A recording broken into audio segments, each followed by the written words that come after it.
সবাইকে স্বাগত জানাচ্ছি আরআইএল অ্যাঙ্গেল চ্যানেল স্কয়ার বা নিবেদিত দেশ সাম্প্রতিকে। আমি সোনিয়া হক আপনাদের সাথে আছি। দর্শক, আজকে আলোচনার বিষয় রেখেছি দেশ সাম্প্রতিকে প্রশাসনের রদবদল, এবং এ বিষয়টি নিয়ে কথা বলতে আমার সাথে আজকে স্টুডিওতে যুক্ত হয়েছেন সোহরাব হাসান, সম্পাদক চর্চা.com, আছেন ডাক্তার সাখাওয়াত হোসেন সায়ন্থ, সম্পাদক G9। দুজনকেই স্বাগত জানাচ্ছি এবং যেমনটা বলছিলাম, আজকে আলোচনার বিষয় রেখেছি প্রশাসনের রদবদল। বলা হচ্ছে মেরিটোক্রেসি বাংলাদেশ, এবং অনেকেই এটিকে আসলে এক ধরনের দলীয়করণ ভাবছেন। আমি আলোচনাটা শুরু করতে চাই কতটুকু মেরিটোক্রেসি এবং কতটুকু দলীয়করণ, এবং এই দুটিকেই যদি আসলে আমরা একটু ভালোভাবে বুঝতে চাই, কি বলবেন? আমি একটু সোহরাব হাসান আপনাকে দিয়ে আলোচনাটা শুরু করতে চাই। বিএনপি নেতৃত্বাধীন সরকার গঠনের পরই, সরকার ক্ষমতায় আসার পরই এক সপ্তাহের মধ্যে এত বড় রদবদল প্রশাসনে, কিসের ইঙ্গিত দিচ্ছে? এটি কি দলীয়করণের কোনো আভাস কিনা? এটা দর্শকদের প্রশ্ন আপনার কাছে করতে চাই। ধন্যবাদ সায়ন্ত ভাইকে, শুভেচ্ছা। বিষয়টি হচ্ছে, যে কোনো সরকার তার সরকারি কার্যক্রম পরিচালনার জন্যে, তার কর্মসূচি বাস্তবায়নের জন্যে পছন্দসই একটি টিম তৈরি করবে। সেটা জনপ্রশাসনে, আইনশৃঙ্খলা রক্ষাকারী বাহিনী বা বিভিন্ন রাষ্ট্রীয় সংস্থায়, প্রতিষ্ঠানে, সেটাই নিয়ম।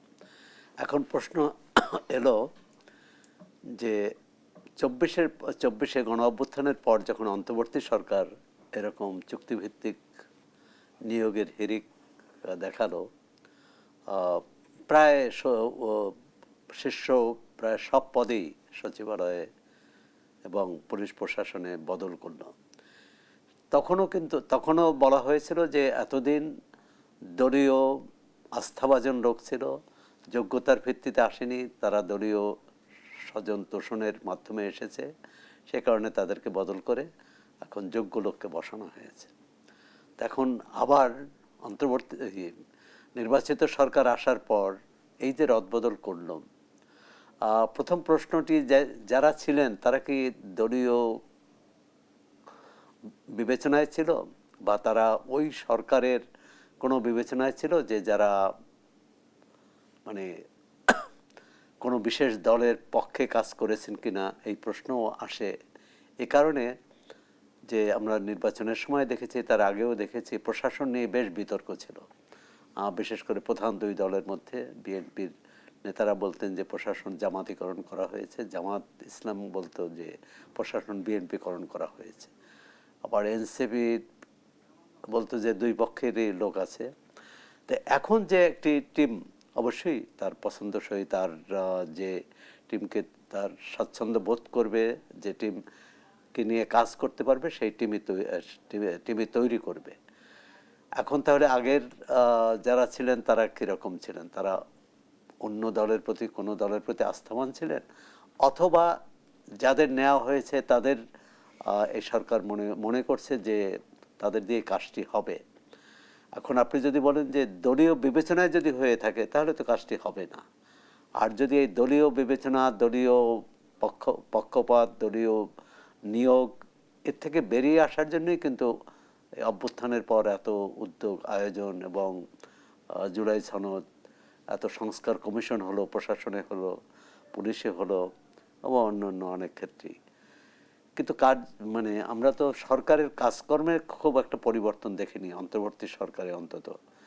এবং শীর্ষ পদে সবাইকেই বাদ দিতে হলো। তার মানে সবাই, অবশ্য একটি যুক্তি ছিল যে সবাইকেই অবসর থেকে নিয়ে আসা হয়েছিল। অবসর থেকে কেন আনতে হলো, এই প্রশ্নও কিন্তু উঠেছে, এবং কেউ হয়তো 10-12 বছর আগে চলে গেছেন। কারো কারো চুক্তিও বাতিল হয়েছে।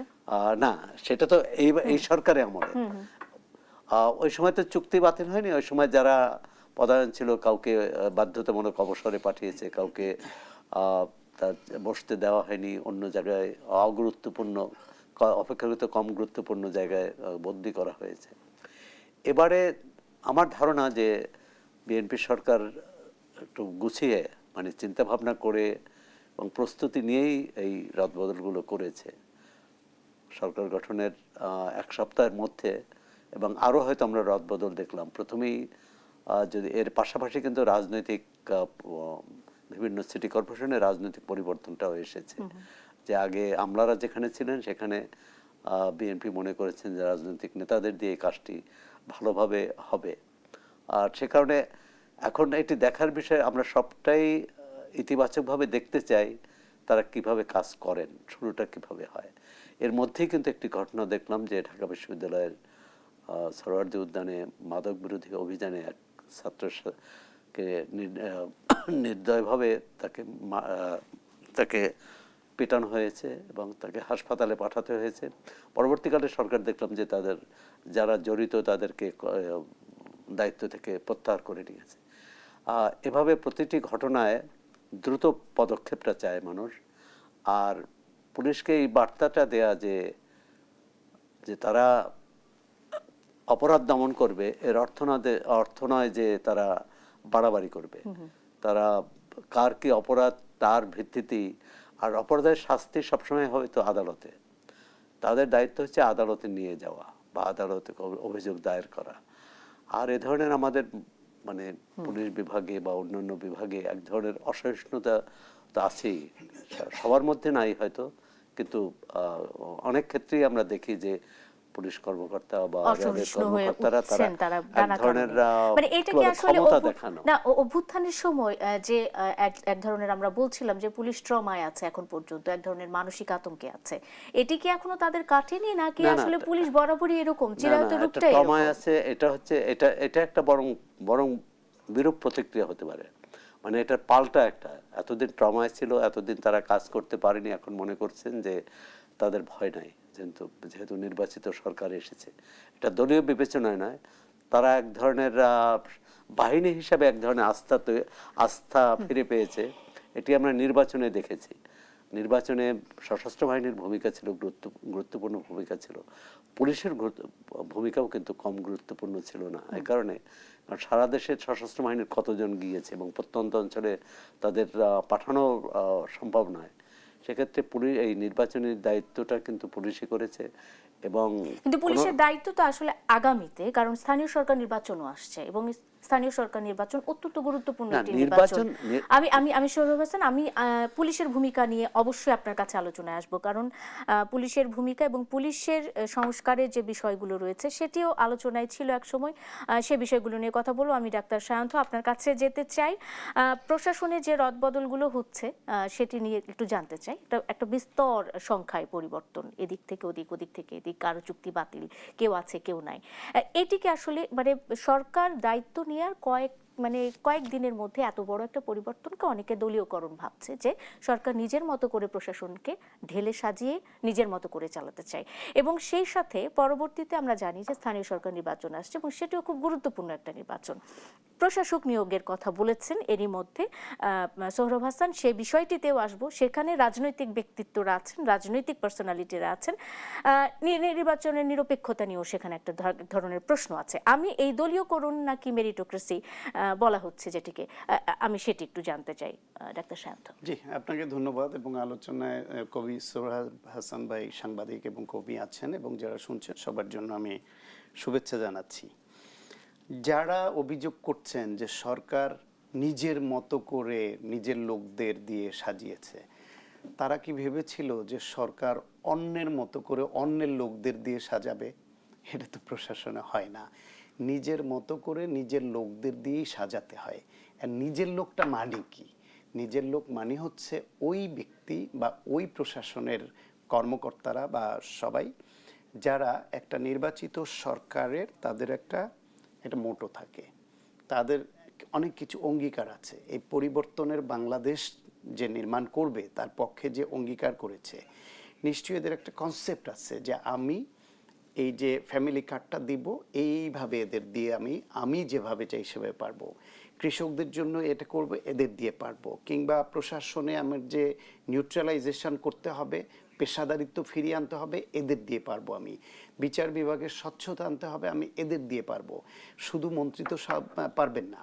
এখন এই যে টুলসগুলি যাদের দিয়ে ইমপ্লিমেন্টেশন করানো হবে, সেই ক্ষেত্রে নিশ্চয়ই একটা সরকারকে ভাবতে হয় যে সরকারের পলিসিটা কে ধারণ করতে পারবে, কে এটা বুঝে, কে এটা ইমপ্লিমেন্ট করার জন্য উদ্যোগী হবে এবং সৎভাবে করবে, সেই বিবেচনাটা সরকার রেখে গোয়েন্দা রিপোর্ট, নিজেদের পলিটিক্যাল যে ভিউজ, সেই সব অ্যানালাইসিস করে যখন দেখবেন যে পেশাদারিত্বের সঙ্গে এটা করবার মতো ইচ্ছা, তার ভিশন এবং ক্যাপাবিলিটি আছে, সেরকম লোকদেরকেই তো ঠিক জায়গায় বসাতে হয় সরকারে।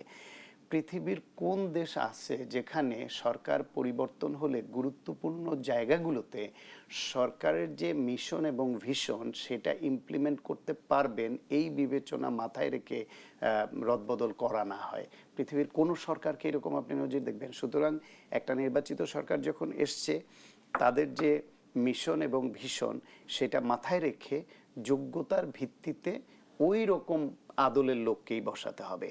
এখন তার মধ্যে কারো যদি প্রচ্ছন্নভাবে কোনো একটা রাজনৈতিক আনুগত্য কোনো দিকে থাকেও, সেটা এক বিবেচনা। বিবেচনাটা হচ্ছে তারপরও সে মেধাবী কিনা, মেধার ভিত্তিতেই হচ্ছে কিনা। শুধুই রাজনৈতিক বিবেচনায় যদি মেধাহীন কিংবা অকার্যকর কিংবা তিনি কাজ ইমপ্লিমেন্ট করতে সক্ষম না এমন লোকদের বসায়, তাহলে তো সরকারের ক্ষতি হবে, সে পারবে না। সেই জন্য সরকারকে ওইটাও মাথায় রাখতে হবে, এবং সেটা মাথায় না রেখেই সরকারের পক্ষে উপায় নেই। কারণ একটা পরিবর্তিত পরিস্থিতিতে 16 বছর 16.5 বছর ধরে ফ্যাসিবাদের বিরুদ্ধে থাকা জনগোষ্ঠী এখানে নিপীড়িত ছিল, ফলে তাদের মধ্যে হঠাৎ করে একটা আকাঙ্ক্ষা তৈরি হয়েছে জুলাই গণ অভ্যুত্থানের পরে যে অনেক সমস্যার সমাধান হয়ে যাবে।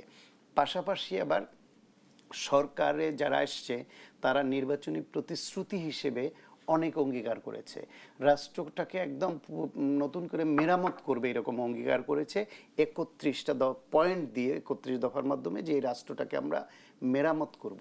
তো রাষ্ট্র মেরামত করতে হলে কারিগর লাগবে না? সেই কারিগর যদি তার পছন্দের কারিগর না হয় যারা মেরামতটা করতে পারবেন সরকারের এই পরিকল্পনাকে, তাদেরকে বসানো হবে। সুতরাং যারা সমালোচনা করছেন তারা দেখাতে পারেন বড় জোর যে যাকে বসানো হয়েছে ওনার অতীত রেকর্ড ভালো না, উনি দুর্নীতির অভিযোগে অভিযুক্ত কিনা, কিংবা সে মানবাধিকার হরণের মতো কোনো উপাদান তার দ্বারা সংগঠিত হয়েছে কিনা, অথবা তার অতীতেতে তাকে এই পদে নেওয়া হয়েছিল তিনি যোগ্যতার পরিচয় দিতে পারেননি, তাকে কেন আবার নেওয়া হলো। সবাইকে এই ক্রাইটেরিয়াগুলো ফুলফিল করে আসছে ডাক্তার সাহেব, তো আপনার মনে হয়? সেটাই তো আসার কথা। এখন সবাই সেই ক্রাইটেরিয়া ফুলফিল করে এসেছে কিনা সেটা আমরা বুঝতে পারবো তাদের কাজের মাধ্যমে। যখন কাজ তারা করবেন, তখন যদি কারো কাজের মাধ্যমে মনে হয় যে সরকার আমাদের যে প্রতিশ্রুতি দিয়েছিল, জনগণের সঙ্গে তাদের যে চুক্তিনামা হয়েছে নির্বাচনের মাধ্যমে, সেই চুক্তি বাস্তবায়নের মতো সক্ষম লোকদের সরকার এই পদে দেয়নি, তার মানে এটা তার রং সিলেকশন হয়েছে অথবা উদ্দেশ্যমূলক সিলেকশন হয়েছে। সেটা বলবার মতো সময় তো শুধু তখনই আসবে।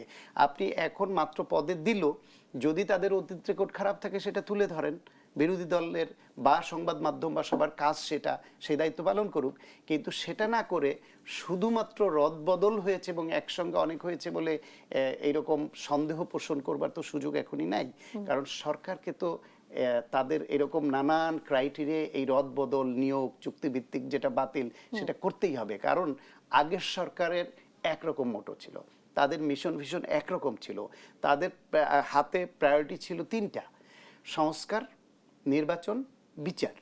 তো বিচারের কাজ অনেক দূরে গিয়ে গেছে। সংস্কারের জন্য প্রস্তাবনা দিয়েছে, সেটা এই সরকারকে ইমপ্লিমেন্ট করতে হবে অনেকগুলা, যেগুলো তারা এগ্রি করে। আর নির্বাচন তো হয়ে গেছে। এখন ওই সরকারের যে প্রায়োরিটি ছিল, সেই প্রায়োরিটি নিয়ে তো একটা নির্বাচিত সরকার চলতে পারেনি, ইন্টারিম গভর্নমেন্টের মতো। নির্বাচিত সরকারের প্রায়োরিটি হচ্ছে 5 বছরের জন্য তারা নির্বাচিত হয়েছে, এই 5 বছর কোন কোন খাতে কি ডেভেলপমেন্ট তারা করতে চায়, রাষ্ট্রটাকে কোন দিকে নিয়ে যেতে চায়। এবং এই নিয়োগ দিল যাদের, এদের কাজের ধরন দেখেই আমরা বুঝতে পারবো কিছুদিনের মধ্যেই যে সরকারে যারা এসছে তারা যে প্রতিশ্রুতি দিয়েছিল আমাদের রাষ্ট্রটাকে কোন দিকে নিয়ে যেতে চায়, আর এদের কাজের ধরন সেই ডিরেকশনে চলছে নাকি উল্টো পথে চলছে। সুতরাং নিয়োগ তো এটা হবেই। আর প্রশাসকের যেটা বেলা, আমি একটু যুক্ত করব, সেই সাথে একটা বিরতির সময় হয়েছে। Sure. প্রশাসকের বিষয়টি নিয়ে নিশ্চয়ই আলোচনার পর বিরতির পর এসে আলোচনা করব, কারণ অনেকে এটিকে আসলে বিএনপির প্রাইজ পোস্টিং হিসেবে অভিহিত করেছেন। আপনারা কি মনে করছেন? দর্শক, জানবো বিরতির পর। থাকুন আড়াইল অ্যাঙ্গেল চ্যানেল স্কয়ার বা নিবেদিত দেশ সাম্প্রতিকে। ফিরছি একটু। বিরতির পর স্বাগত আরেকবার। দেখছেন দেশ সাম্প্রতিক, নিবেদন করছে আড়াইল অ্যাঙ্গেল চ্যানেল স্কয়ার বার। আমি সোনিয়া হক আপনাদের সাথে আছি। প্রশাসনের রদবদল নিয়ে আলোচনা শুরু করেছিলাম, আলোচনায় ফিরতে চাই। সৌরভ হাসান আছেন, ডাক্তার সাখাওয়াত হোসেন সায়ন্থ আছেন। আমি আলোচনায় ফিরতে চাই। ডাক্তার সায়ন্থ, আপনাকে দিয়ে অংশটা শুরু করতে চাই। যেহেতু প্রশাসক নিয়োগের বিষয়টিতে ছিলাম, আমি ছোট্ট একটা মন্তব্য উদ্ধৃত করে আলোচনাতে যেতে চাই। তড়িঘড়ি করে 6 সিটি কর্পোরেশনে প্রশাসক নিয়োগ দেওয়াকে গণতন্ত্রের জন্য হুমকি বলে মন্তব্য করেছেন জাতীয় নাগরিক পার্টির মুখপাত্র আসিফ মাহমুদ সজীব ভুঁইয়া। তিনি মনে করছেন এই নিয়োগ নির্বাচনে হেরে যাওয়াদের বিএনপির প্রাইজ পোস্টিং। তিনি আরো বলছেন যে রাজনৈতিক সরকার দায়িত্বে আসার সাথে সাথে যেখানে ভোটে নির্বাচিত জনপ্রতিনিধি থাকার কথা, সেখানে তারা তাদের দলীয় বিভিন্ন সময়ে বঞ্চিত কিংবা নির্বাচনে হেরে যাওয়া প্রার্থীদেরকে এক ধরনের প্রাইজ পোস্টিং করলেন, 6টি সিটি কর্পোরেশনের প্রশাসক হিসেবে নিয়োগ দিলেন এবং নির্বাচনে আসন্ন যে স্থানীয় সরকার নির্বাচন রয়েছে সেই নির্বাচনে নিরপেক্ষতা নিয়েও এক ধরনের প্রশ্ন উঠেছে। আচ্ছা, আসিফ মাহমুদ তো ছিল, স্থানীয় সরকার মন্ত্রণালয়ের দায়িত্বে ছিল। তার সময়ে যে প্রশাসক নিয়োগ হয়েছে, উনি কি মনে করেন যে তার নিয়োগ দ্বারা ওরা থাকলেই ঠিক হতো, নিরপেক্ষ হতো? সরকার সেটা বদল করে তাদের পছন্দের বা তাদের দলীয় নেতাদের দিল কেন? মেয়র পদটা রাজনৈতিক পদ, নির্বাচিত হয়ে রাজনীতিবিদরাই মেয়র হন। তো তারা একটা দলের হয়ে নির্বাচন করে রাজনীতিবিদরা চালায় না।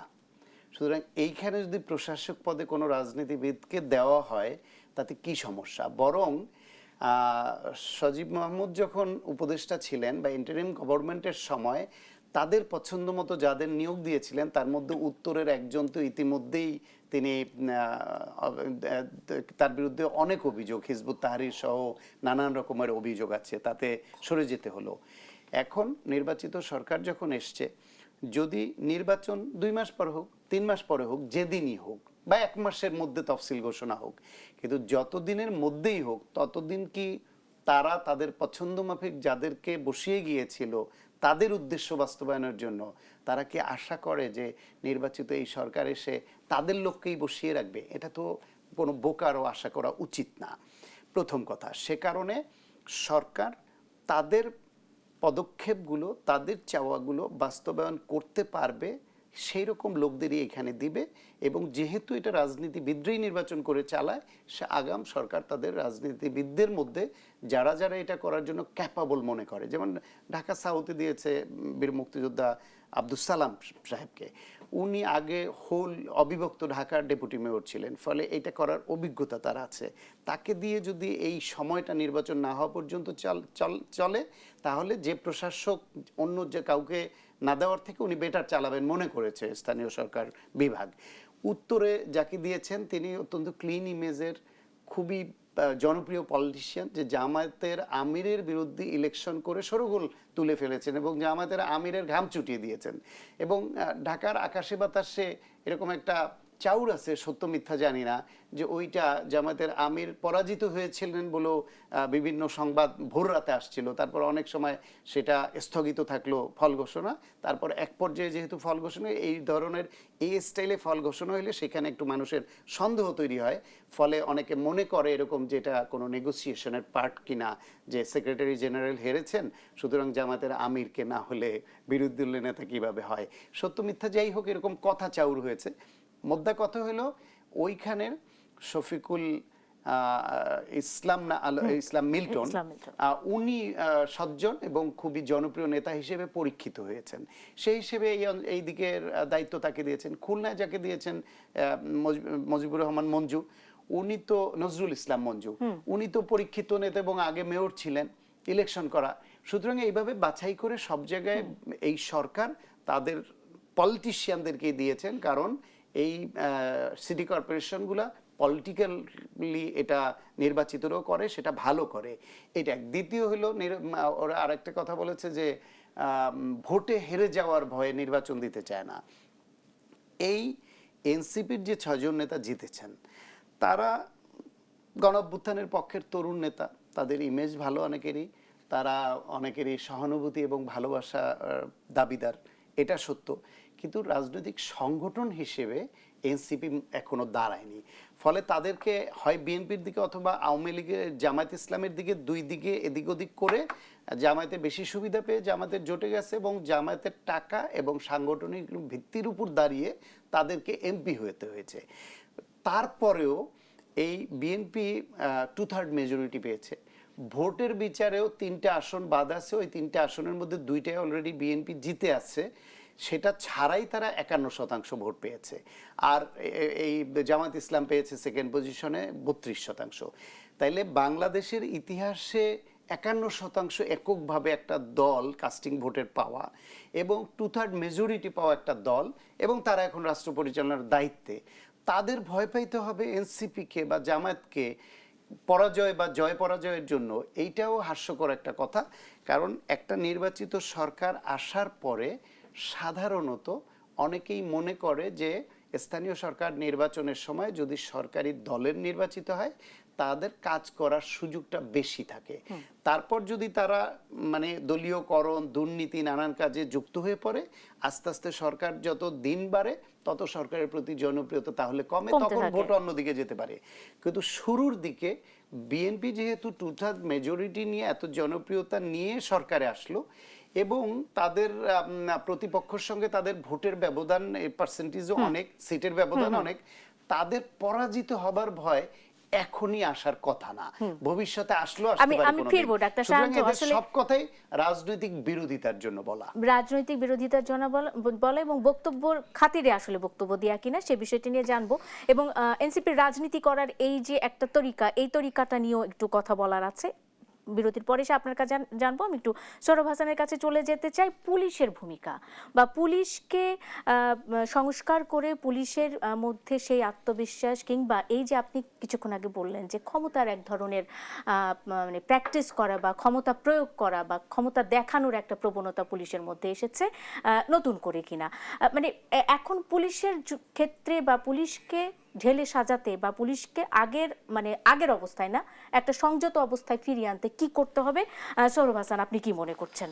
পুলিশ তো রাষ্ট্রের বাহিনী, পুলিশ কিন্তু কোনো দলের বাহিনী না, এমনকি সরকারি দলেরও না। সুতরাং পুলিশ তার যে আইন অনুযায়ী কাজ করবে, এবং সেখানে বাংলাদেশের পুলিশের ইতিহাস হচ্ছে যে বাড়াবাড়ি করেছে অনেক সময়। এটি যে শুধু 24শে গণ অভ্যুত্থানের সময় নয়, এর আগেও পুলিশের হাতে অনেক নিরীহ মানুষ মারা গেছে, সেটা আওয়ামী লীগ, বিএনপি উভয় সরকারের আমলে, জাতীয় পার্টির আমলে, সামরিক শাসনের আমলে। এখন পুলিশকে কিভাবে ব্যবহার করতে চায়, প্রথমত হচ্ছে রাজনৈতিক যে কোনো সরকার পুলিশকে কি তার হাতিয়ার হিসেবে ব্যবহার করবে, না পুলিশ নিজেই একটি প্রশাসনের একটি অংশ হিসাবে তার দায়িত্ব, তার উপর যে দায়িত্ব অর্পিত হয়েছে সেই দায়িত্বটা পালন করবে। দায়িত্ব কি? অপরাধ দমন, অপরাধীদের মোকাবেলা করা, অপরাধীদের শাস্তির ব্যবস্থা করা। সেখানে বাংলাদেশের পুলিশ যে সংস্কারটা হয়নি, পুলিশ কমিশনের সংস্কার ছিল, এবং এর আগে ইউএনডিপির পক্ষ থেকে, ইউএনডিপির উদ্যোগে আরেকটি কমিশন হয়েছিল, যার মূল কথা হচ্ছে যে তদন্ত করবে একটি পুলিশের একটা অংশ, আর আইন শৃঙ্খলা রক্ষার দায়িত্বটা আর এক অংশ দেখবে। কিন্তু আমাদের পুলিশ কিন্তু দুই কাজই একই লোক করে। যেমন থানা পুলিশ, সে একই সঙ্গে মামলা নেয়, তদন্ত করে, আবার অপরাধের বিরুদ্ধে ব্যবস্থাও নেয়। এটা আলাদা করা উচিত। এটা কেন? এটা কি লোকবল সংকটের জন্য? না, এটা হল দৃষ্টিভঙ্গির জন্য। যারা মনে করে যে এটি যারা তদন্তে থাকবে আর আইন প্রয়োগ করবে, তাহলে তদন্তকারীদের তাদের ক্ষমতা থাকবে না, আইন প্রয়োগ করে তাদের আমরা ক্ষমতাবান বলে মনে করি। এটি একটি। দ্বিতীয় হচ্ছে যে আমাদের এত ধরনের সরকার এসেছে, কোনোটি রাজনৈতিক সরকার, নির্বাচিত সরকার, কি বলে অনির্বাচিত সরকার, অন্তর্বর্তী সরকার, তত্ত্বাবধায়ক সরকার। আমরা তো এই তত্ত্বাবধায়ক সরকার, এই অন্তর্বর্তী সরকার যদি বাদ দেয়, এর আগে যতগুলো তত্ত্বাবধায়ক সরকার আসছে 3 মাসের মধ্যে নির্বাচন করেছে, এবং 3 মাসের মধ্যে পুলিশের শীর্ষ পর্যায়ে রদবদল না করেও নিম্ন বা মাঝারি পর্যায়ে রদবদল করে ভালো নির্বাচন করেছে, আইন শৃঙ্খলা পরিস্থিতি ভালো রাখতে পেরেছে। এটি কেন পেরেছে? ওই সরকারের কোনো রাজনৈতিক অভিলাষ ছিল না। ওই সরকারের একটাই উদ্দেশ্য ছিল রাজনীতি নির্বাচনটি করে দেওয়া, এবং ভালো নির্বাচন করেছে। এই সরকার এসে তো তার উদ্দেশ্য ছিল অনেকগুলো। একটা হচ্ছে কেউ কেউ মনে করেন যে তারা নির্বাচন দিয়েছে বাধ্য হয়ে, যেটি সেনা সমর্থিত তত্ত্বাবধায়ক সরকারের সম্পর্কেও একই অভিযোগ আছে, যে এর মধ্যে নানা যে উপদেষ্টা কোনো উপদেষ্টা নির্বাচন করতে চাননি বা বিলম্বিত করার চেষ্টা করেছেন। তো তাদের যদি রাজনৈতিক অভিলাষ না থাকতো তাহলে আমার মনে হয়েছে যে এই এতটা রদবদল প্রয়োজন হতো না, সেটা পুলিশে বা জনপ্রশাসনে। এখন পুলিশের আরেকটি হচ্ছে যে পুলিশ যদি অন্যায় করে থাকে, এবং বিচার হয়েছে, আইসিটিতে বিচার হয়েছে, অন্যান্য ফৌজদারি আদালতে বিচার হয়েছে, বিচার হচ্ছে, অনেকের বিরুদ্ধে মামলা হয়েছে, অনেকে জেলখানায় আছে, কিন্তু পুলিশ যেখানে আক্রান্ত হলো, পুলিশের উপর হামলা করা হলো, পুলিশ মারা গেলেন, সেটার কি প্রতিকার হবে না? রাষ্ট্রের আইন কি বলে? প্রতিকার হওয়া উচিত। এই যে প্রতিকার না হওয়ার কারণে তাদের তো মনোবল ভেঙে যাওয়া স্বাভাবিক, এবং কোথাও কোথাও সেই মনোবল ভেঙে যাওয়ার পাল্টা প্রতিক্রিয়া হিসাবে তারা বাড়াবাড়িও করেছে। এখন যে একটি আইনানুগ বাহিনীকে আইনের আওতায় আনা, আইনের মধ্যে আনা, কে বিএনপি, কে আওয়ামী লীগ, কে এনসিপি, কে জামাত ইসলামী, এটি দেখার তাদের দায়িত্ব না। যে অপরাধ করেছে যে দলেরই হোক, এখন এই যে পুলিশকে আমরা সচল করতে চাই, আমরা পুলিশের মনোবল চাঙ্গা করতে চাই, এটি নির্ভর করবে সরকারের উপর। সরকার যদি তাকে তার আইনের মধ্য থেকে দায়িত্ব পালন করতে দেয়, কোনো রাজনৈতিক পক্ষপাত না দেখায়, অর্থাৎ সোজা কথা যে দলীয় ওই বিএনপির নেতাকর্মীদের বাঁচিয়ে যদি সে আইন প্রয়োগ করতে চায়, তাহলে পুলিশ বাহিনীকে কখনোই পেশাদার করা যাবে না। সরকারের সদিচ্ছা এবং দৃষ্টিভঙ্গি দুটোই। আমি একটা বিরতি নেই। সোহরাব হাসান, ডাক্তার শান্ত, একটা বিরতি নিয়ে ফিরে আসি। দর্শক, বিরতির পরে ফিরে আসছি, সঙ্গে থাকুন।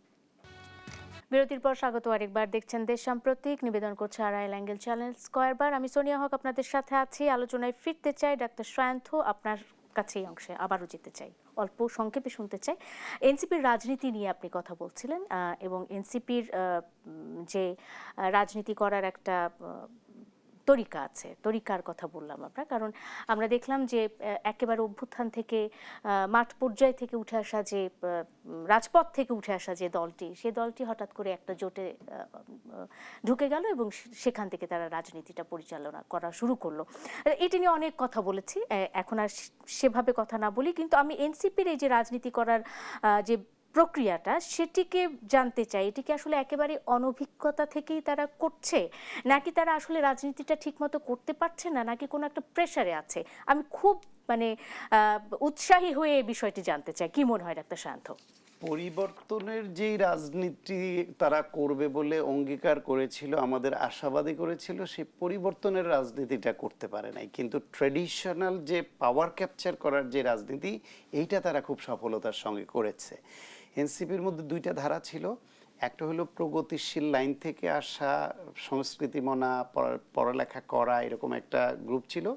আর একটা মাদ্রাসা ব্যাকগ্রাউন্ড কিংবা শিবিরের সঙ্গে কোনো না কোনোভাবে ট্যাগ থাকা বা জামাতপন্থী, এই একটা গ্রুপ ছিল।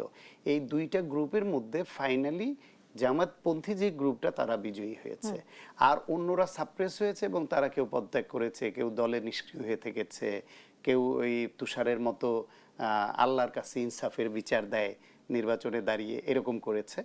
আর এই জামাতপন্থীটা বিজয়ী হয়েছে, তাদের সঙ্গে জোট হয়েছে এবং নির্বাচিত হয়ে আসছে। এখন তারা জামাতের গ্রিপ থেকে আর বের হতে সহজে পারছে না, কারণ তাদের টাকা এবং সাংগঠনিক ভিত্তি খুব দুর্বল। তো টাকার লোভ এবং রাজনীতি করতে টাকা যে প্রয়োজন, সেই প্রবাহটা আসছে জামাত থেকে, নির্বাচনের সময় আসছে, ফলে তারা জামাতের মধ্যে বিলীন হয়ে যাচ্ছে। এরপরে নির্বাচনগুলোতে কি করবে? যে স্থানীয় সরকার এরপরে নির্বাচনগুলো জামাতের থেকে বড় অফার যদি অন্য কেউ দেয়, সেদিকে যেতে পারে। আর যতদিন পর্যন্ত জামাতের থেকে রিলায়েবল বড় অফার না পাবে, বা জামাতের থেকে বেশি লোভ এবং লাভের জায়গা না পাবে, ততদিন জামাতের সঙ্গেই থাকবে। অসংখ্য ধন্যবাদ ডাক্তার সায়ন্ত, সময় কম, নাহলে আরো বিস্তারিত জানতে পারতাম। আমি একটু সোহরাব হাসান আপনার কাছে চলে যেতে চাই। আমরা জানি যে 12 মার্চ থেকে এই সংসদের অধিবেশন আহ্বান করেছেন রাষ্ট্রপতি, এবং এই অধিবেশনে এখনো সভাপতি কি সেটা আমরা জানি না, কিন্তু ধারণা করা হচ্ছে কাউকে মনোনীত কাউকে সভাপতিত্ব করতে দেয়া হবে। এই সংসদের কাছে যেহেতু বহুল আকাঙ্ক্ষিত একটি নির্বাচন, এবং সেখানে বিএনপির এত বড় একটা নিরঙ্কুশ বিজয়, সংখ্যাগরিষ্ঠতা, অনেকেরই প্রত্যাশা আছে, আপনারও নিশ্চয়ই প্রত্যাশা আছে, প্রত্যাশার জায়গাটা জানতে চাই। জাতীয় সংসদ তো কোনো দলের না, সুতরাং বিএনপি যে বিপুল ভোটে জয়ী হয়েছে, সুতরাং তার এজন্য জাতীয় সংসদের কাছে প্রত্যাশা না, জাতীয় সংসদের প্রতিটি সদস্যের কাছে প্রত্যাশা, সেটি স্বতন্ত্র হোক কোনো দলের হোক। তো একইভাবে বিএনপির কাছে যেমন আমাদের প্রত্যাশা, বিরোধী দলে যারা বসবেন তাদের কাছেও প্রত্যাশা। আপনি এনসিপির কথা বলছিলেন, এনসিপি বলবো যে তাদের রাজনীতিটা পরাজিত হয়েছে, কিন্তু কৌশলে তারা জিতেছে, যে কারণে আজকে কিন্তু 3টি দল আলোচনার মধ্যে এনসিপি আছে, যেটি অন্তর্বর্তী সরকারি এই প্রথা চালু করে গিয়েছিলেন। সেক্ষেত্রে এনসিপিকে ভাবতে হবে যে জামাত ইসলামের মতো একটি ডানপন্থার দলকে সঙ্গে নিয়ে তারা কত দূর যেতে পারবে। তারা যে রাজনীতিক যে পরিবর্তনের কথা বলছে, যে নতুন বাংলাদেশের কথা বলছে, সেটি তো সম্ভব না, কারণ জামাত ইসলামী তো নতুন বাংলাদেশ চায় না। জামাত ইসলাম অনেক ভালো দিক আছে, বর্তমান আমির, আর তার মধ্যে একটা কি বলে বেশ চৌকসপনা আছে, যে তিনি জনগণকে মুক্ত করতে পারেন। তার বক্তৃতা এক ধরনের জামাত ইসলামের এই নির্বাচনী সাফল্যের পিছনে তার ব্যক্তিগত ক্যারিসমা যেটা বলা হয়, আর সেটা কিন্তু কাজ করেছে। কিন্তু জামাত ইসলামের মূল রাজনীতি কোনটা? মূল রাজনীতি যদি হয় বৈষম্যবিরোধী ছাত্র, এই যে এনসিপির তো মূল কথা ছিল বৈষম্যের বিরুদ্ধে অবস্থান নেওয়া। জামাত ইসলামী তো সেখানে নারী পুরুষের বৈষম্য তারা নিশ্চিত, মানে বৈষম্য হচ্ছে তাদের রাজনীতির ভিত্তি, যে নারী নেতৃত্বে আসতে পারবে না, তারা কোনো নারীকে মনোনয়ন দেননি। আর সুতরাং ভবিষ্যতে কি হবে, ভবিষ্যতে রাজনীতি তারা যদি এনসিপির রাজনীতির সঙ্গে তারা যদি নিজেদের মেলাতে পারে, বা তাহলেই হয়তো এই জোট বা ভবিষ্যতে এনসিপি কার্যকর সংগঠন হিসেবে সামনে আসতে পারবে। জনগণের যে আস্থা জনগণ রেখেছিল, সেই আস্থা পুরোপুরি না হলেও তারা কিছুটা পূরণ করতে পারবে। আর রাজনীতিতে আমার ধারণা যে এনসিপির যে এই দলের পুরোপুরি নেতিবাচক আমি দেখতে চাই না, তারা একটা নতুন ধারা তৈরি করতে পারবে। আর সেটি শুধু জামাত ইসলামী না, বিএনপি সরকারি দলে থেকেও তাদের এক ধরনের সুযোগ দিতে পারে। সেটা হচ্ছে যে স্পেস, তাদের যে ক্ষেত্রটা যাতে বন্ধ না হয়ে যায়, তাদের ক্ষেত্রটা যাতে সংকুচিত না হয়। অর্থাৎ জামাতের জোটে থাকার পরেও এনসিপির যে আলাদা রাজনীতি, সেই সক্রিয়তা তারা বজায় রাখতে পারবে কিনা এর উপরে নির্ভর করবে তাদের রাজনীতির ভবিষ্যৎ। অসংখ্য ধন্যবাদ সোহরাব হাসান, ডাক্তার সাখাওয়াত হোসেন সায়ন্ত, দুজনকে ধন্যবাদ জানিয়ে আজকের মতো শেষ করতে চাই। দর্শক, দেশ সাম্প্রতিক নিবেদন করছে আড়াইল অ্যাঙ্গেল চ্যানেল স্কয়ার বার। আপনাদের সবাইকে ধন্যবাদ যারা এতক্ষণ সঙ্গে ছিলেন। শুভরাত্রি।